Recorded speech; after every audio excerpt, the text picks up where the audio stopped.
धर्म न दूसरे सत्य समाना, आगम निगम पुराण बखाना। धर्म न दूसरे सत्य समाना, आगम निगम पुराण बखाना। ये भगवान भी ऐसा ही बोलते हैं, असत्य के समान अपराध नहीं है। हे नारायण तुम सत्य बोले, वत्स प्रश्नोस्मि हरे तो ही स्वर्षमिक्षणपि सत्य वाक्यम। तुम्हारे सत्य वचन बोलने से मैं तुम्हारे ऊपर अति प्रसन्न हूं।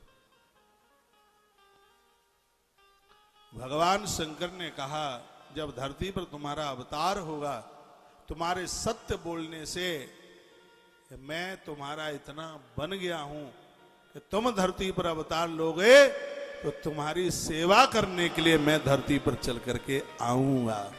वही नारायण राम बनते हैं, महादेव हनुमान बनकर धरती पर उतर के आते। ब्रह्मा जी को श्राप दे दिया कि तुम्हारा धरती पर कहीं मंदिर नहीं होगा, तुम झूठ बोले, तुमने असत्य का सहारा लिया है, मेरा श्राप है तुम्हारे लिए। भोलेनाथ ने श्राप दे दिया, गर्दन नीचे कर ली, आंख में आंसू थे, रो रहे थे। भगवान विष्णु महादेव के चरणों में गिर गए। शंकर जी ने उठाया, नारायण ने कहा ये वत्स आपका है, इनसे गलती हुई है, इनको आप क्षमा कर दो, इनको आप माफ कर दो। तो महादेव ने कहा और तो जगह इनका मंदिर नहीं होगा, लेकिन धरती पर एक जगह ऐसी होगी जहां पर मैं धरती पर स्वयं चल करके आऊंगा और इनकी स्थापना करूंगा। एक ही जगह होगी, वही महादेव धरती पर शंकराचार्य बन करके आए और पुष्कर की धरती पर उन्होंने इनकी स्थापना की।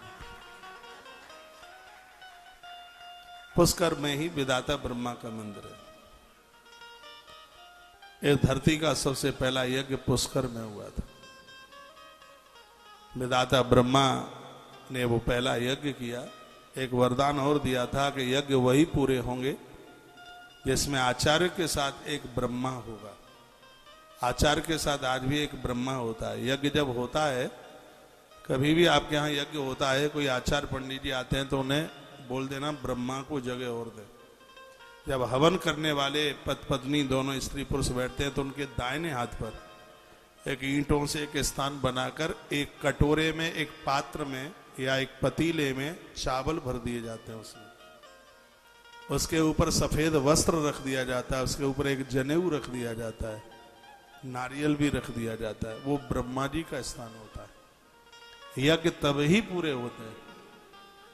कर्म कांड का बहुत बड़ा विधान है। आपके यहाँ कभी यज्ञ होता है, कोई भी यज्ञ हो, उस यज्ञ में विधाता ब्रह्मा के स्थान की बहुत ज्यादा जरूरत है। ये भगवान महादेव ने वरदान में दिया कि जिस यज्ञ में ब्रह्मा को जगह नहीं दी जाएगी, उस यज्ञ की आहुति देवताओं को और उस यज्ञ का फल यजमान को मिलेगा ही नहीं।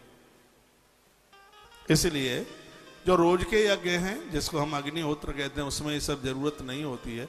रोज के यज्ञ में तो पूर्णाहुति की भी जरूरत नहीं होती, लेकिन जो अनुष्ठानिक रूप से यज्ञ होते हैं उसमें यजमान के दाहिने हाथ पर ब्रह्मा जी के लिए स्थान बनाया जाता है। वहां पर एक पात्र में, उसको ब्रह्म पात्र बोलते हैं, उस पात्र में चावल भर दिए जाते हैं, श्वेत वस्त्र रख दिया जाता है, उस पर जनेऊ, नारियल इत्यादि ये चीजें रख दी जाती हैं। तो भगवान भोलेनाथ ने कहा कि जिस यज्ञ में तुम्हें स्थान नहीं मिलेगा वो यज्ञ पूरे नहीं होंगे। ये बोल दिया। एक बड़ी सुंदर बात कही है, जो तुम्हारे मंदिर में तुम्हारा अभिषेक करेंगे, तुम्हारा पूजन करेंगे, तुम्हारा दर्शन करेंगे, उनकी वंश वृद्धि कभी भी नहीं रुकेगी। मैंने बहुत बार कहा है, गर्भ में संतान चल करके आवे तो नारी पुष्कर में ब्रह्मा जी के मंदिर का दर्शन करे, जिससे गर्भ में संतान सुरक्षित रहेगी, क्योंकि इस धरती के रचयिता वो विधाता ब्रह्मा है। उनके मंदिर के ऊपर एक मंत्र लिखा है पद्म पुराण में, जिसका व्याख्यान है ओम ब्रह्मणे नमः। गर्भ में संतान हो तो नारी को इस मंत्र का जप करना चाहिए। इसका असर होने वाली संतान पर होता है और वह संतान विद्वान बन करके पैदा होती है, विचारक बन करके उनका जन्म होता है। अब कह तो इतनी जोर से आपने तालियां बजा दी हैं, कहीं धार नगरी के लोगों के कान बहरे ना हो जाए।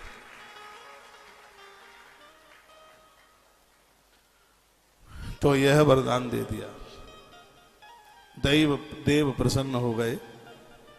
तत्पश्चात भगवान महादेव बोले कि आज की रात्रि से मैं बड़ा प्रसन्न हूं। लोग आज की रात्रि को शिव चौदस के नाम से जानेंगे, शिवरात्रि के नाम से जानेंगे। और शिवरात्रि की बड़ी महिमा, अभी 3 दिन पहले ही तो निकली है शिवरात्रि। एक दिन मैंने प्रवचन में कह दिया था कि जो पूरे वर्ष भर भगवान शिव की पूजा करता है, शिवरात्रि को एक रात में पूजन कर लिया है तो उनको 1 वर्ष की पूजा का फल मिलता है। ये मैंने बोल दिया था। तो कुछ भक्त उसमें कमेंट में जाकर के मैसेज लिख रहे थे, ऐसा कहाँ होगा, इस चीज के लिए कोई प्रमाण है क्या, कहीं ऐसा लिखा है क्या कि शिवरात्रि को पूजा कर लो तो पूरे वर्ष भर की पूजा का फल मिलता है। एक बात मैं बहुत हृदय से बोलूंगा आपको, मुझे अपनी ऐसे टीआरपी नहीं चाहिए जिसमें भक्तों को असमंजस में डाला जाए, भक्तों को कंफ्यूज किया जाए। मेरी पूरी कोशिश होती है कि मैं व्यासपीठ से 99% नहीं, पूरे 100% प्रमाणित बात बोलूं, पूरा 100%। और मैं पूरी यही कोशिश करता हूं। उस दिन तो मैंने बिना ग्रंथ के बात बोल दी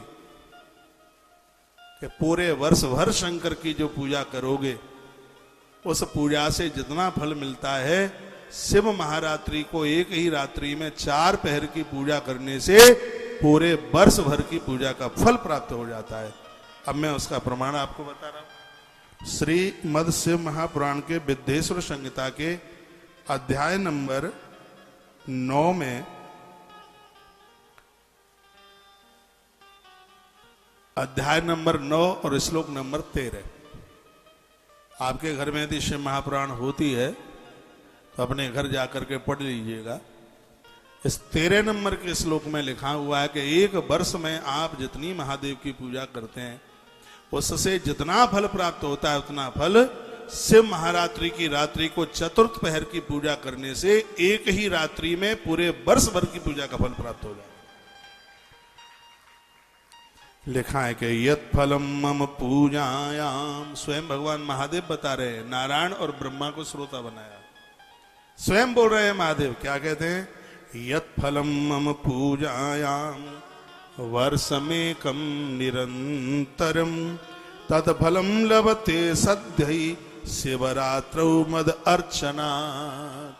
स्पष्ट है, इस श्लोक का स्पष्ट अर्थ है, भगवान शंकर कहते हैं ब्रह्मा और विष्णु, 1 वर्ष में लोग मेरी पूजा करके जितना पुण्य कमाएंगे उतना फल शिवरात्रि को एक रात में पूजा करने से लोग उतने फल को प्राप्त कर लेंगे। ये भगवान शंकर बोले, यत फलम मम पूजायाम वर्षमेकम निरंतरम तद फलम लभते सद्य शिवरात्रौ मद अर्चना।